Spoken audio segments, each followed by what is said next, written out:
Thank you for joining us. We're going to start now the shir in the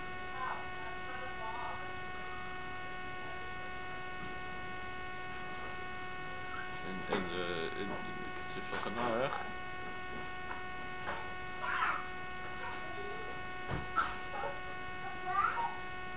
All right. Where were we? We were Vergewachting. Okay. So we were studying the halachas of Hanukkah. All right. What?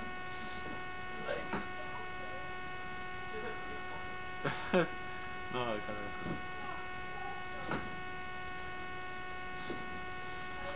All right. Studying the halachas of Hanukkah. It's chapter 193 in the Kitzur Shulchan Aruch. So,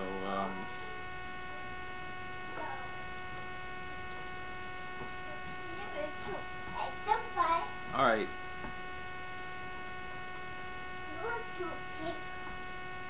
We said number Vav. We said that it says this is chapter 193, law number 6 in the Kitzur Shulchan Aruch. Minig pashut b'midinasenu k'mahadrim and mahadrim. That in our lands, the basic custom that's widespread is to do the most strict way of lighting the Hanukkah menorah, which is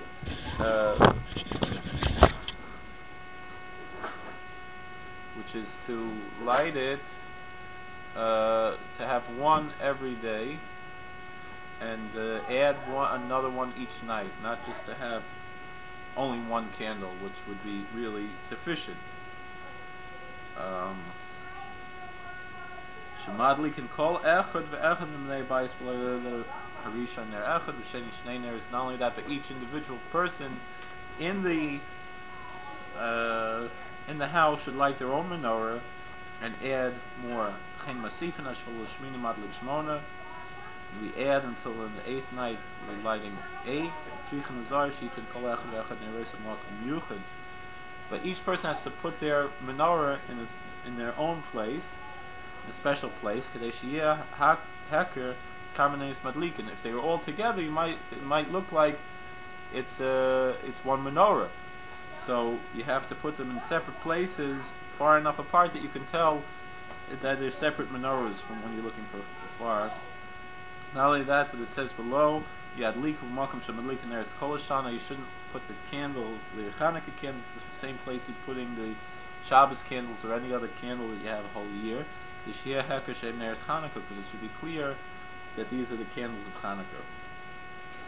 Alright, Zion, number 7. Mitzvahs, Ner Hanukkah, Ladlik, Pesach, Hasamach, Shusarab. The mitzvah of the Hanukkah lamp is to light it in the door that's close to the public thoroughfare. Mishum Persumei Nisa, in order to publicize the miracle.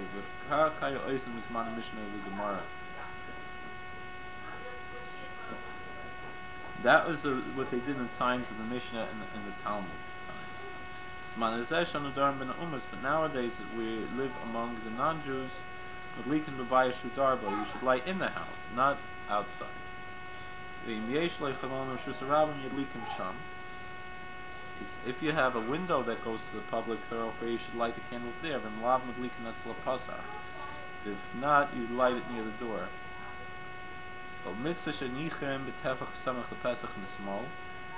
the mitzvah, it's a good, preferable thing to put it within a handbreadth of the left side of the door. So you should have the mezuzah on the right hand and the Hanukkah candles on the left hand. So you find that when you go through the door, you're surrounded by mitzvahs. And it's better to actually put them in the open space of the door. The custom of the Chassidim is not to put in the window. I don't mean to be political there, but the this what the Lubavitch Chassidim do, putting the big menorahs as no source for this custom. To have big public menorahs, it's a question whether you can even really make a bracha on such a menorah. Really, the mitzvah is to light the menorah in your house. Many people, when there's controversy over public menorahs, which unfortunately has become a controversy, unnecessary controversy today, they point out that in Kiryas Joe, which is a town which is almost completely Jewish, but not only Jewish, there's no public menorah. The public menorah is in the synagogue. They watch the Rebbe light the menorah. That's the public menorah. Not this having big menorahs out in the street like this. There's no such concept and it's really preferable these days to have the menorah in the house, low to the ground. The custom among most Jews is to have it in the window, and the custom of the Chassidim is to have it in a door, even a door in the house, not necessarily the main door. Mitzvah lahanicha l'malam mishlish tvachim min hakarka. Number 8 says the mitzvah requires that the lights, the actual lights, even though the menorah itself could be on the floor, it's a big menorah, but should be at least 3 handbreadths from the ground, about 1 foot 12 inches from the ground. But also it should be less than 10 handbreadths, less than 40 inches from the ground. But if you put it higher, it's okay. But if you put it more than 20 cubits, which is very high, 50 feet high, maybe more, lo yotze, then you do not fulfill the obligation. It's higher than 20 cubits, you don't, the eyes don't see it. But let's say you live up in an apartment building high up, you could put them in the window, even though your apartment building is higher than, certainly you're higher than 10 tfachim, 10 handbreadths, 40 inches. But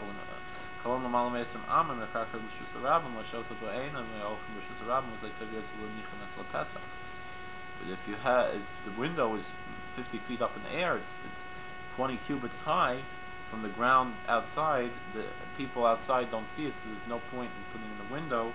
Rather, you should put it by the door. Next,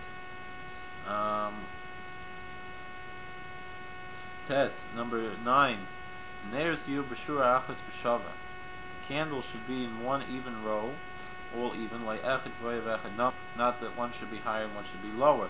That's a big problem today. A lot of people, artists who are not particularly religious, making their own menorahs, and they're not kosher menorahs because it might be different levels of the lights, and the lights really all have to be all in one row, the 8 lights. The shamish, though, could be higher or lower. The hefsek b'ner l'ner, there should be space between the lights, and the Mishnah Berurah says it should be a finger's space. It shouldn't be all together like a big medura, like a torch. Ner shel shavi hefsek shleis chanam zemezeri sitzef shavi's kalkulu. We're just reviewing this again. And then when you use wax candles, you can't have them two together because it'll burn out the wax. It'll melt the wax. Molei kara shemen kifa psilos and kafala kli. What if you have one bowl and you put wicks in there? Well, if you put some kind of cover on top that has holes in it for the wicks to go through, kol psilo oila b'shvil nerech, then it works. Each one is one lay. Like kafala kli, but if you didn't put a cover on it, it doesn't even count for one. Madura, that's like a torch. It's not like a Havdalah candle. It's not for a Hanukkah candle. What if you have a lamp that has 2 mouths on it, like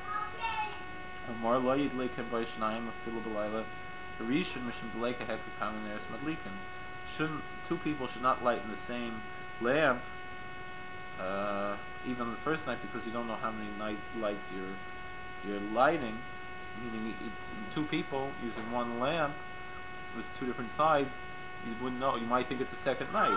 However, Mishnah Berurah says that, let's say today's menorahs have 8 branches, and there are 2 people lighting. One could light on one side, one could light on the other side. If they don't have more than one menorah, it would be okay, because it's clear. But once you're up to the 4th night, then it's not clear anymore. You can't share a menorah anymore.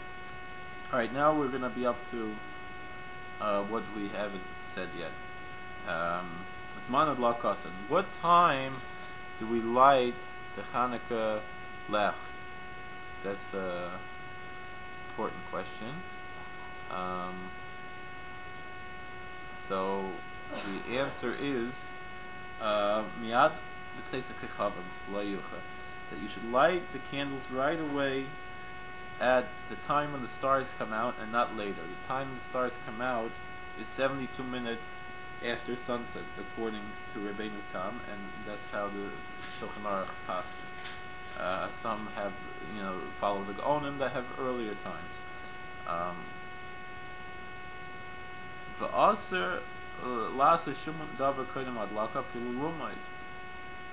And you're not allowed to do anything before you light, even learn. But if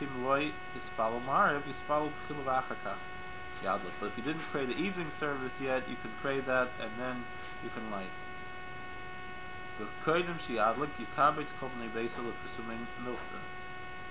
And before you light, you should get all of the people in your house together to publicize this thing. You have to put enough oil that it should at least last a half hour. But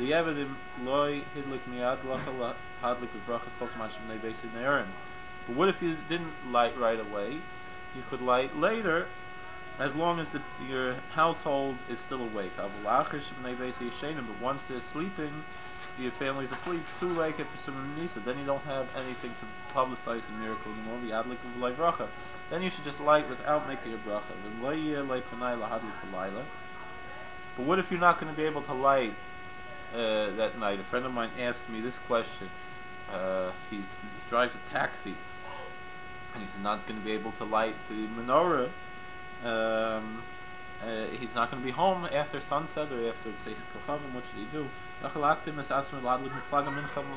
actually light the Hanukkah menorah in a time called Plaga Mincha. And if you go to myzmanim.com, you can put in your zip code, and you can find out what all the different times. Among those is Plaga Mincha.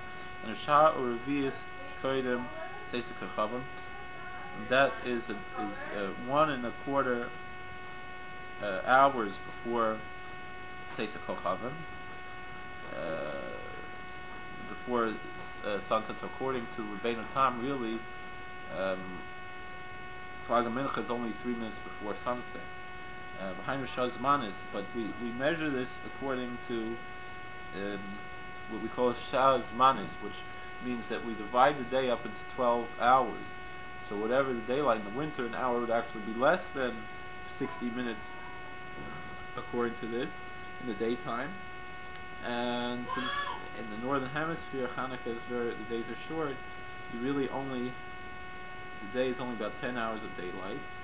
So Plaga Mincha is really 1 hour and 2.5 minutes before the stars appear, which is actually after Shkia. It would seem that really you should have to light the menorah after Shkia to be Yotzei. But again, there are different opinions of when is Tzeiss Kochavim, and you can make Plaga Mincha based on that. The thing is that to put enough oil that's still half hour after the time of Tzeiss Kochavim, it should still be lit. If you don't have a big enough candle or enough oil, you're not going to fulfill the mitzvah.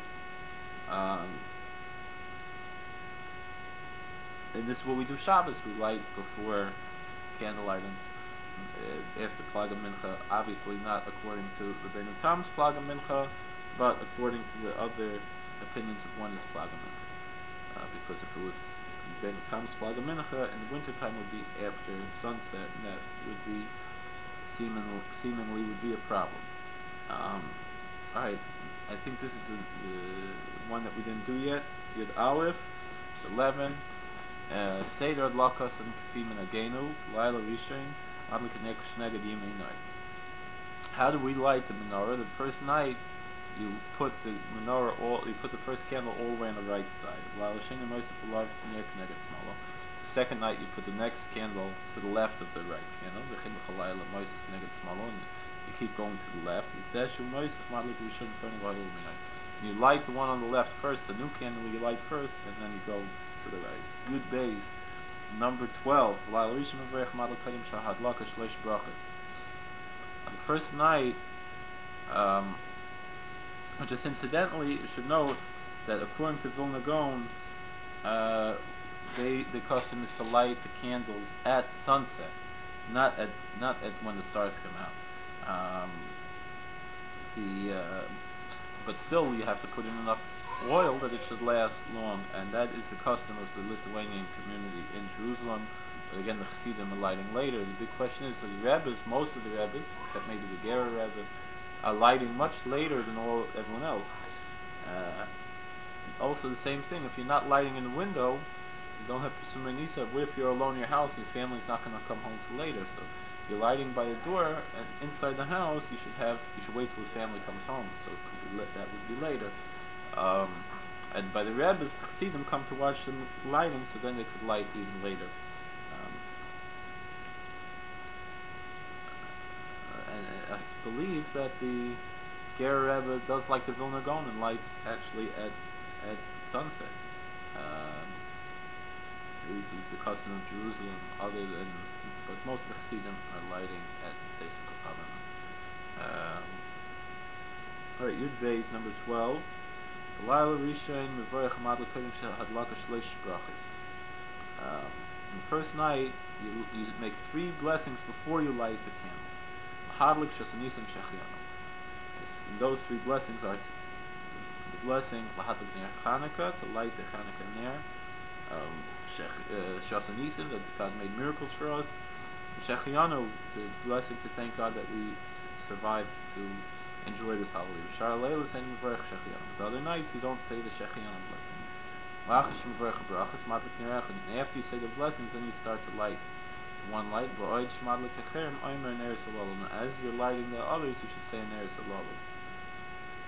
I think this we said also. And the reason why is the Shulchan Aruch and Kitzur Shulchan Aruch have to say that it's before you light, you say the brachas, is because there's an opinion that from the Rishonim that you should actually only make the first bracha before you light, and then make the other brachas after you're done lighting. Actually, Rabbi Soloveitchik from Yeshiva University said that there's a way that you could fulfill. I heard this from Rabbi Che this week here in Richmond Yeshiva, that there's a way you could fulfill both opinions after the second night. First night you have to say all the blessings before. From the second night on, you could technically fulfill both ideas by making the first bracha, lighting the first candle, and then making the second bracha, and then lighting the next candle. But if you're a student of Rabbi Soloveitchik following his ways, you could do like that, but most people do not have this custom, and that would not be regular custom. Okay.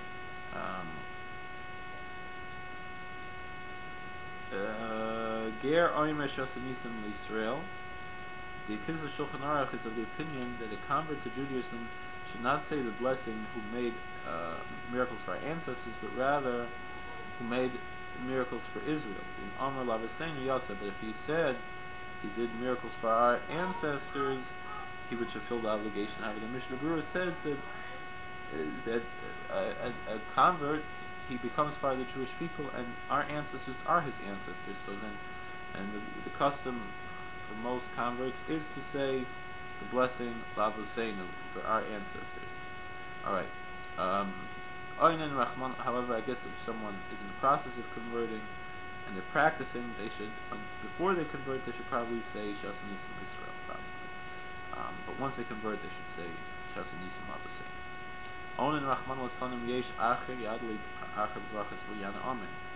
God forbid God should protect us. An onein, which is that's someone who their mourner passed, they're mourning for a relative who passed away, and they haven't buried them yet. At that point, they're not obligated in any mitzvahs. So, im yesh acher yadlik acher b'brachas hu yana amen. So then someone else can light, make brachas, and he says amen, and he doesn't have to light. He really shouldn't light. Leika acher yadlik hu b'lei brachas. But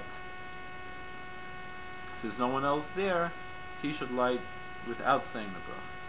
He's not allowed to say the brachas. It's not even so simple that he should light, but it seems that he could.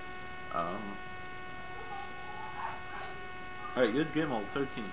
Time one hadlaka is a mitzvah.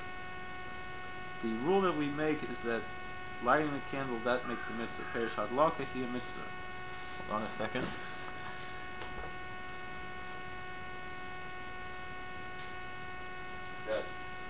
That means that the actual mitzvah is the lighting the candle.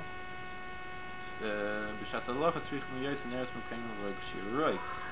means that when you light the candles, they need to be in the proper place and in the proper amount. You can't move the candles after they're lit. You can't pick them up and light them. Some people might have a small menorah and they pick up and light it. That's not allowed. The menorah has to be down, and the whole thing has to be there. You can't have a little bit of oil in there and add more. If you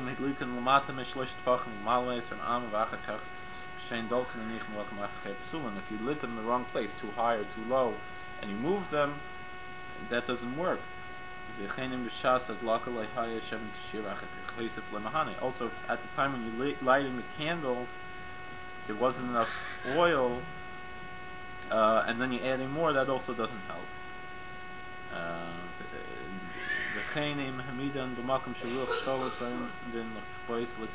Also, if you put it in a place it's very windy and they're going to be extinguished, that doesn't help. So they don't.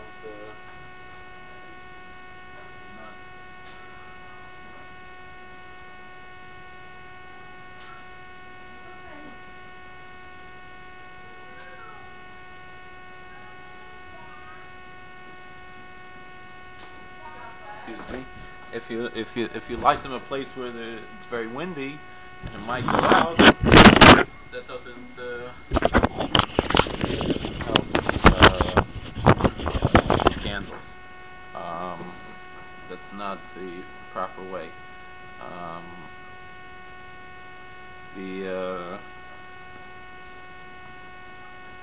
You didn't fulfill the mitzvah. You have to light them again. We don't make the bracha. But let's say you lit them the proper way, and then they just happen to go out in an unusual way. You fulfill the mitzvah, you don't have to relight them. But the custom is that we should light them again. Also, we have a custom not to light from one candle to the other. Rather, we can light from the shamas, or we can light from any other candle. Different people have different customs. Whether to use oil for the shamas or to use a candle for the shamas. Obviously, if you're using oil, you can't actually light from the oil, pick it up and light with it. But you could light the shamas first and then take another candle and light from it. Although the custom of the Satmar Rebbe was to light the shamas only after the candles were lit, and that seems to be that goes back from the Arizal, the custom of the Sephardic Jews as well. Different customs in different places. Yudalad Kol Zman Mitzvasim. Number 14. The whole time of the actual obligation of the candles, the Hainu Chatzi Shah, which is a half hour. Some say it's even more. You're not allowed to have any benefit from the light. Some people say, it says in the Mishnah Berurah and the Shartzian, that even the whole time that it's lit, you shouldn't have any enjoyment from the candles. Meaning you can't read by their light and so forth.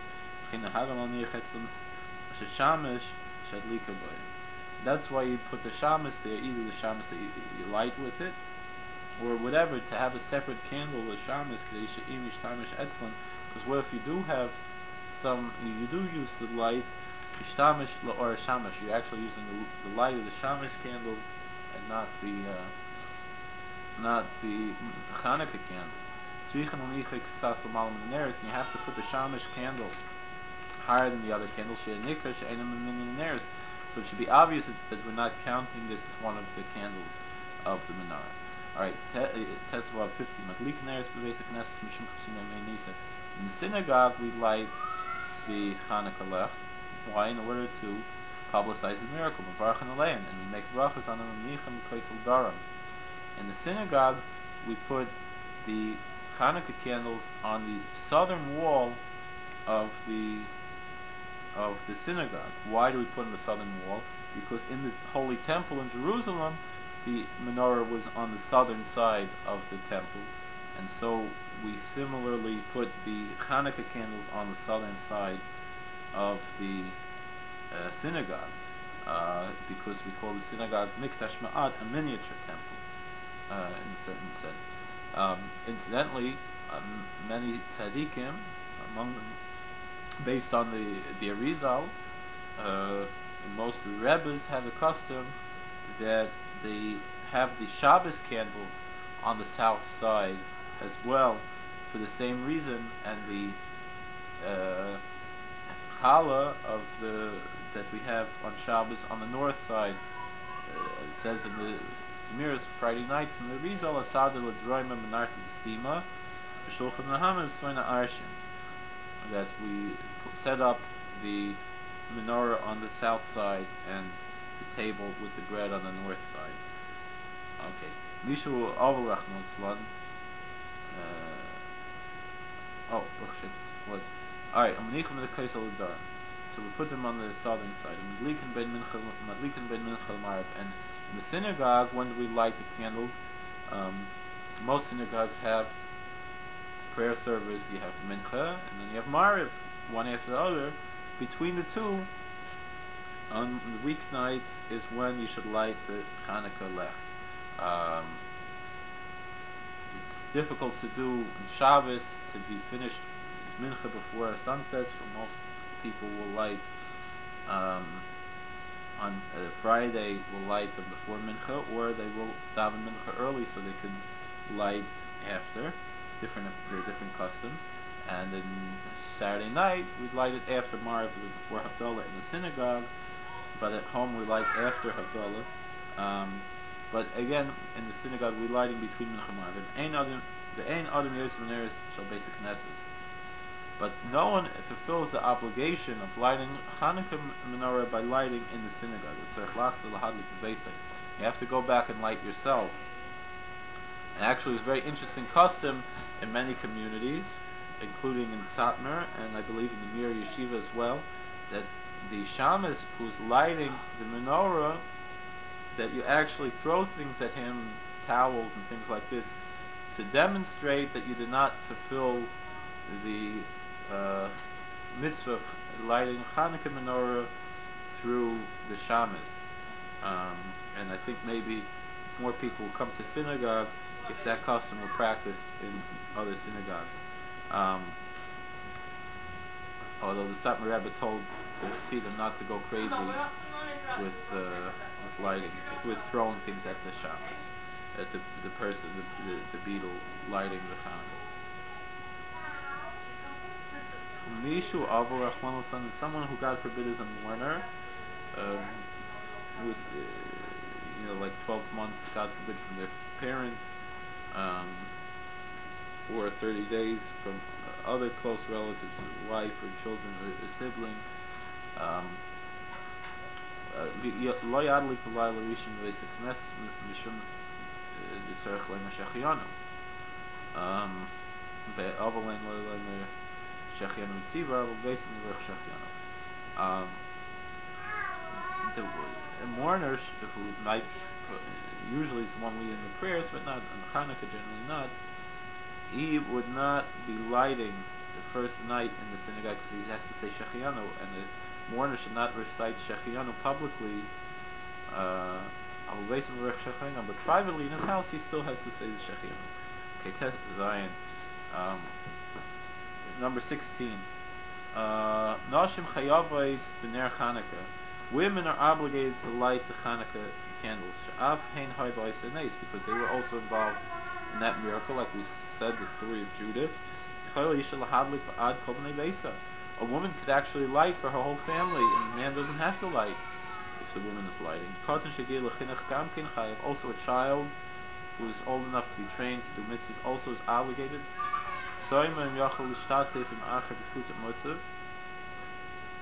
A blind man, if he can share the mitzvah with someone else by, giving a penny to someone so they should fulfill the mitzvah for him, that's a good way to do it. If he's married, she can light for him.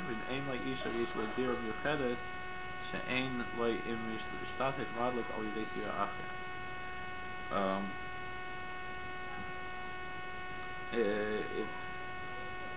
if he has no wife, he lives by himself, and there's no one else to light with him, he should light with someone else helping him.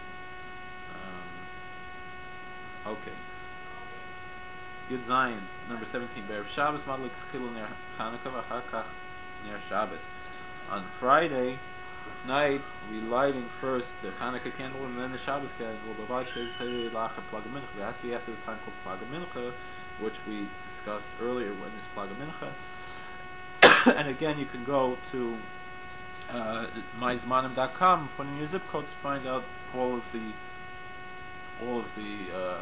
times. In fact, I'll write in here myzmanim.com, so you can see that there, and copy and paste that link to find the times.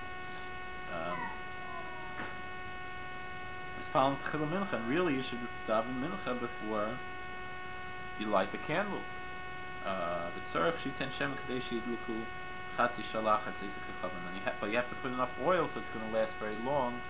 Or if you're using candles, you should use very big candles.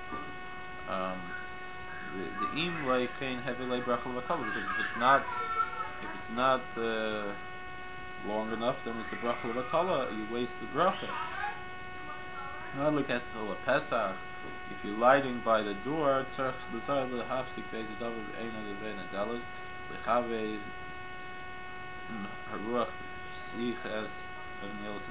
lighting in the door, you have to put something by the door. Maybe put it in the glass. Put like in a fish tank or something, so the door will not. When you open and close the door, it's not going to. Put out the menorah. Motzei Shabbos madlikin v'achar kach madlikin ner Chanukah.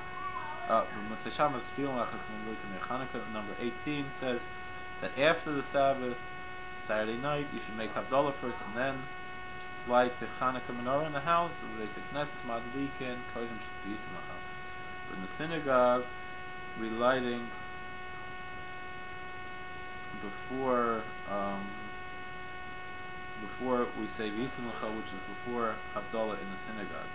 Of course, in the that's Nusach Ashkenaz, Nusach Sfard, we say V'yitun after Havdalah, and so it's a different situation. Yud test, and actually the Ramah says that you light the Chanukah candles before Havdalah, but everyone should follow their own custom. But the general custom is to make Havdalah first and then light the Chanukah menorah. Alright, Yud test. Mishu einu b'veisa. What if someone's not in his house? But he's somewhere else. Let's say he knows his wife is home, and if you don't have a custom, you should. I would say you should make Havdalah first, and then light the Chanukah candles at home. Alright, Yud test 19. Mishu einu b'veisa. What if someone is not in his home, but he's somewhere else? If he knows his wife is lighting at home, and she's making brachas, he should light where he is without any brachas. But if he doesn't know that, if he doesn't know that that his wife is lighting, that he should light even with the brachas.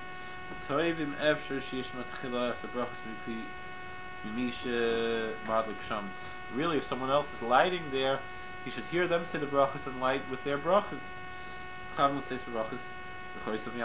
He should have in mind to fulfill with their brachas and answer amen. Then he could light with no brachas because he already heard amen. But what if his wife isn't lighting? Again, that if if he knows his wife is lighting at home, he should light without saying brachas. But what he should do is he should try to hear someone else say the brachas and answer amen. If he doesn't know if his wife is lighting or not, he's not sure, then he can even make the brachas himself. But if his wife isn't lighting in the house, but without saying the brachas, yeah, we're lighting the Chanukah. What if his wife is not lighting it in the house? With single boys who are Shiva students, or whatever, they're staying in someone's house, they should light their own brachas. Or they could give a penny or something to the householder. In the old days, they didn't have. We're saying if someone is out traveling, not if they're at home, the man is supposed to light. But if he's outside, his wife is lighting for him. That's what we're talking about here. All right. So either they light their own candles, or they could have. They could give a penny or something to the person who's lighting, and then they could be including his mitzvah, because then they own part of the oil. They're buying from him the oil and the wick that he's lighting. And actually, then the householder should put more oil in for the sake of the shituf, for the sake of the partner. But really, everyone should try to light an aron. What if he's in his own city and he's in someone else's house? When it's time to light, he should just go home and light. And yes, it's better to use oil instead of candles, ideally, if one is able to. However, the question is, let's say he only has enough oil for one light, and he has candles from another. With the Kitzur Shulchan Aruch is by Shlomo Gansfried. If he only has enough oil for one light and he has candles for many lights, maybe he should light the candles. Might be better. But he should only. And for the wick, the ideal wick is cotton wick. Although any wick is kosher, any oil, any wick, any wax is all kosher, as long as it wasn't used for idolatry or something. It's all kosher. But the best way is with the Kitzur Shulchan Aruch said earlier is oil wick, olive oil, and cotton wick. Which what you could do, what I do, is actually they sell pieces of cotton to use as wicks, but you could buy cotton balls, or you could take just cotton balls like they use for medical cotton balls. You could use those, or they sell wicks, and then you take some oil and you can rub it together. I bought on eBay a few years ago, but you could take apart a cotton ball and if you look up, I think either on eBay or somewhere online, I bought cotton wicks. I'm sure in Baltimore they have little boxes of the little cotton wicks, and what you can do is take it and rub it with oil and use that as the wick. Okay, Chav, Kitzur Shulchan Aruch, chapter 139, halacha 20. This is actually something that we can use for that's apropos for tonight. What do you do with the oil and the wicks that are done after Hanukkah is over? Oisel and Medura b'soifen. You should make a big. This is in my house tonight with Asher. I think is there too. Um, you should make a big fire and burn all the leftover oil and the leftover wicks. Mishum the hooks and mitzvasim because they're used for mitzvah. You can't use them, you can't enjoy them. But if you if you set aside and said that what's left over is not holy, only what's used is holy, then you could use them. But really, it's ideal as a segula to take the leftover wicks and leftover oil and make a big fire, and actually to sing Psalm 67 and to say a verse saying that all the wicked should be burned up, and it's actually a segula that you should not be murdered this year. So it's a good segula to burn the leftover wicks and oil in a big fire after Hanukkah. Okay. The other things we also are still applicable because tomorrow is Hanukkah. Chav Aleph 21. Kol Shemay Nisim Hanukkah. The whole 8 days of Hanukkah. Remember Shemay Esrei Al Nisim. You should say in the Amida prayer, the Shemay Esrei prayer, Al Nisim, thanking God for the miracles. To either tonight or tomorrow to burn the leftover wicks and leftover oil, and make a big, like a little bonfire or something, burn all the wicks and the oil. Or some people save them and burn them on Erev Pesach together with the chametz. That's the Dominican bells. But no one told us in other places they do that tonight, and it's a big Indian to burn them tonight or tomorrow.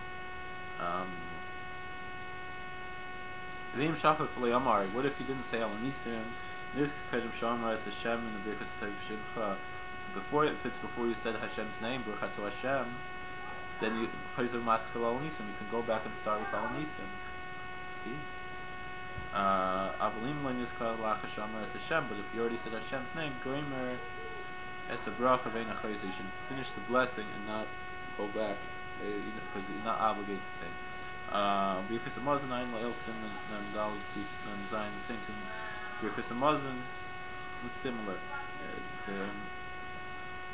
Alright, Chaf Beis 22. Kol Shemay Simei Chanukah German Sahala. All 22 days, all 8 days of Hanukkah. Alright. Yes. Whatever. Yeah.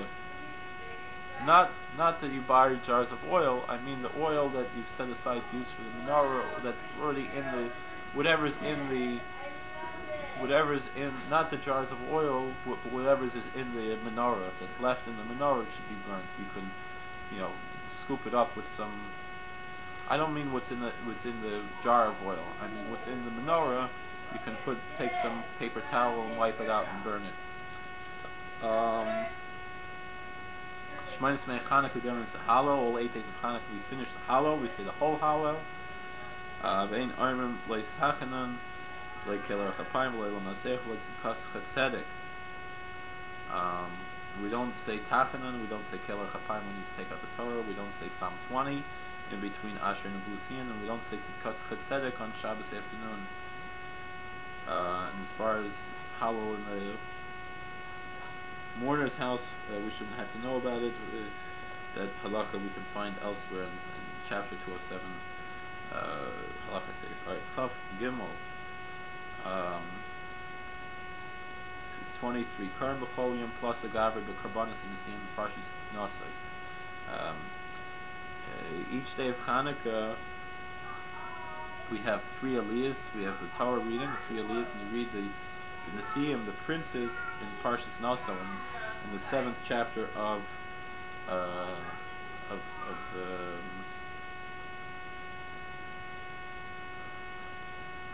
Numbers. On the first day we start where it says, and it was the day when Moses finished, but actually the custom of Chassidim is to actually begin the first Aliyah with Birkas Kohanim at the end of chapter 6 from Numbers, the priestly blessing, Ad l'Chanukas HaMizbeach, and then we go into Chanukas HaMizbeach. Levi Vayimakov B'Mishin, and then the Levite reads, the one who brings on the first day, Ad Mois Keteris, until where it says Malaya Keteris. Yisrael, the third Aliyah, the Yisrael Aliyah Parechad Ad Ben Aminadav. Then you read Parechad into the Ad Ben Aminadav B'Yom Hasheni, and the second day L'Chein Levi B'Yom Hasheni, Yisrael B'Yom Shlishi. The Kohen and the Levi both read the on the second day what it says for the second day, and the Israelite reads for the next day, for the third day. V'chein b'chol yom, that is every day. L'chein Levi, that the Kohen and Levi read that day, the Israel Yom Shalacha, and the Israelite reads the next day. Yom Hashmini l'chein Levi b'Yom Hashmini, and the eighth day the Kohen and Levi read b'Yom Hashmini. The eighth day, the Yisrael Maschim b'Yom Hatshiv, Gama Kol Seder Parshas V'Leischa, Ad Kain Asus Menorah. And the Israelite has a very long aliyah that goes all the way through all the princes until the beginning of Parshas Baloscha, chapter 8, and until where it says, Kain Asus Menorah, so did he make the menorah. Alright?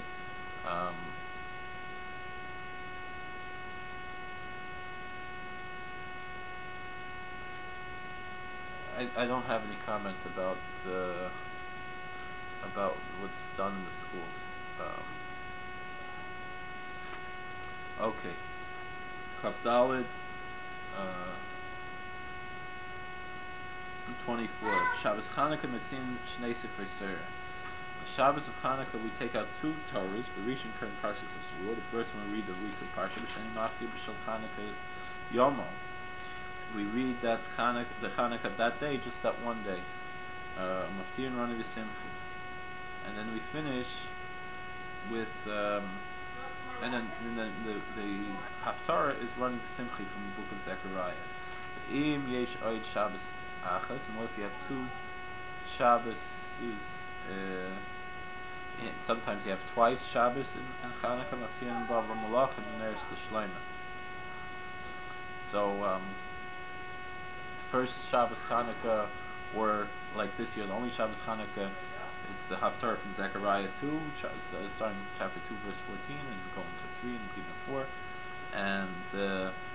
And if we have a second Shabbos in Hanukkah, then we read from 1 Kings 7:40 with the menorahs of Hanukkah of King Solomon. Rosh Chodesh Tevis B'chol, like this morning. Rosh Chodesh Tevis, the first day of the month of Tevis, and the weekday, Metzin Shnei Sifrei Torah, take out two Sifrei Torah, Rishon current plus a Gaber B'Shel Rosh Chodesh. First one, they read three aliyahs of that Rosh Chodesh, regular Rosh Chodesh, B'achar Kach HaRevi, B'Sefer Torah Sheni B'Shel Chanukah Yomo. And then the next, then we read fourth aliyahs from the second Sefer Torah, that it's just that day's Chanukah prince. Mishum the Rosh Chodesh Tadar Tvei, because there's more Rosh Chodesh in the year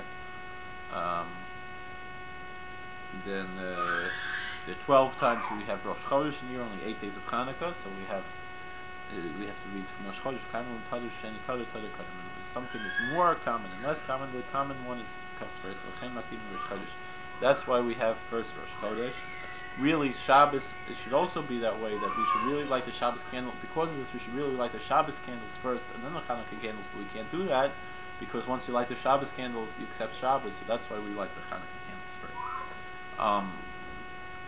And that's also why we make Havdalah first. Tonight's the last night, but tomorrow's still Chanukah. What if today they would have read the Chanukah portion first, but you didn't start to read yet, but you took out that Torah, but you made the brach, you don't have to stop. So you read that portion. And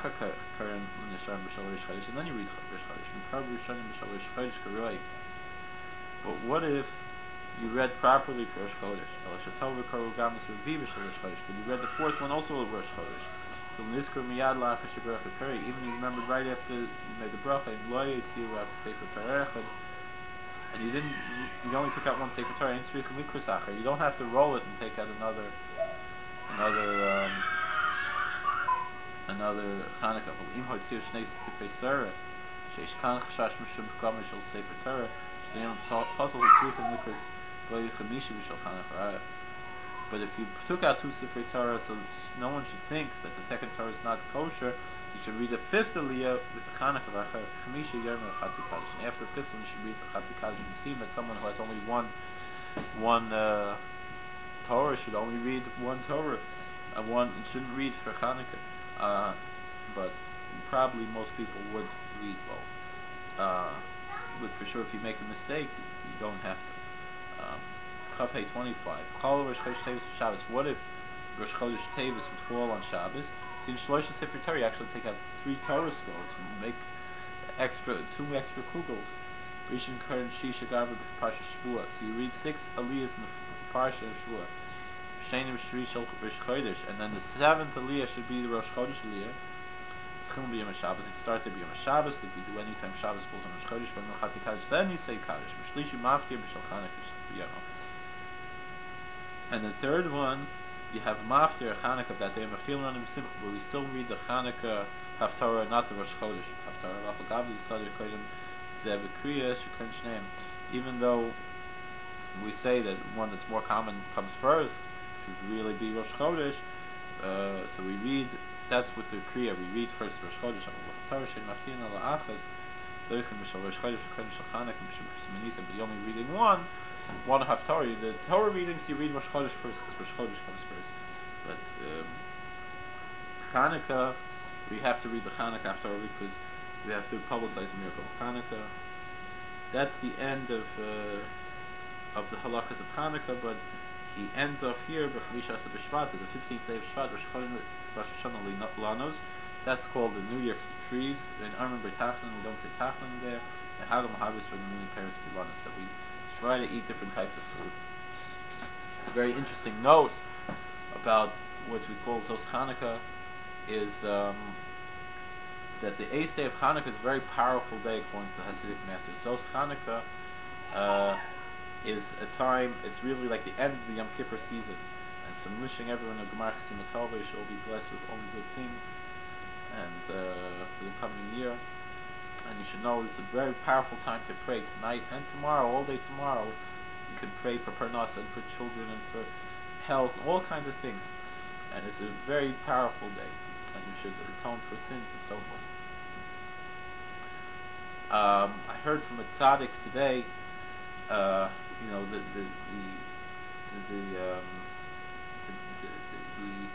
Yisachar brings different reasons why Zos Chanukah is called Zos Chanukah, because he said that this is the culmination of what Chanukah is.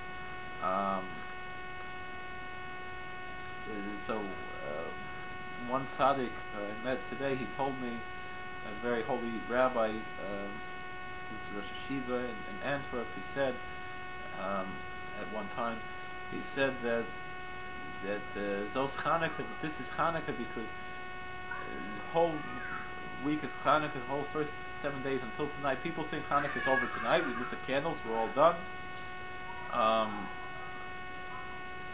and that's it. Chanukah's over. But people who keep Chanukah, we know that we pray, we still say Al Nisim tomorrow, we still say Hallel tomorrow, so it's still Chanukah, and this is a Chanukah that's not included with all of the improper things that are done over Chanukah in the rest of the world. That Jewish people unfortunately turn Chanukah into something that's not a Jewish way, into all types of parties and things that are not in the spirit of holiness, as opposed to the holy parties that tzaddikim have, and therefore Zos Chanukah is really Chanukah because it's a pure Chanukah. Alright, in a few minutes I'm just going to say a quick Dvar Torah for Zos Chanukah.